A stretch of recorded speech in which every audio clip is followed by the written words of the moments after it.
Stay there! Nag-DM na sa akin sa loob ng isang oras. Mystery man. Going about? Umanda ka, Divina. Sisingilin kita. Tanggol! Ano to? Tanggol ako ni Tanggol!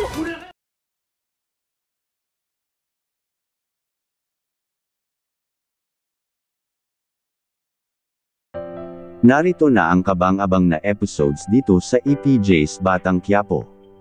Nanggako si Don Gustavo na paprotektahan niya si Santino dito sa bahay.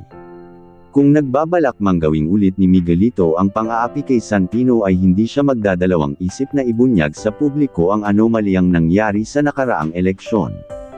Samantalang pinagtatawanan lang ni Rocky Boy at Mina Maliit ang babaeng nakausap niya sa cellphone. Na ang buong pag-aakala niyang nauto niya ito sa mga press yung inuper niya ay dito na pala niya makakaharap ang kanyang katapat. Hindi naging kumpiyansa si Punggay sa mga kinikilos nito nang makapasok na ito sa hotel na pagmamay-ari ng pamilya Mondragon. Malakas din ang kutob niyang malaking tao ang nasa likod ang gumawa nito kay Dimple. Pupuntahan niya na ang room na sinabi ni Rocky Boy at bago pa man ito makapasok ay ipinasuot sa kanya ang malaanghel na costume habang si Rocky Boy handang-handa na sa laban na magaganap mamaya. Habang hindi rin magpapahuli si Tanggol na ipaghihigantin ito ang kanyang kaibigan at papa. Nauunahin niya si Divina sa pagtaidor nito at ang dahilan sa pagkawala ng pamilya Benito. Kahit sa dami nakapaligid na bantay sa gili ni Divina ay walang balak si Tanggol na umatras hanggang sa sinundan niya ito sa loob. Na dito niya sisirain ang maligayang araw ni Divina. Habang kapansin-pansin ni Divina na may lalaking sumusunod sa kanya ay pinasilap niya ito sa kanyang tauhan.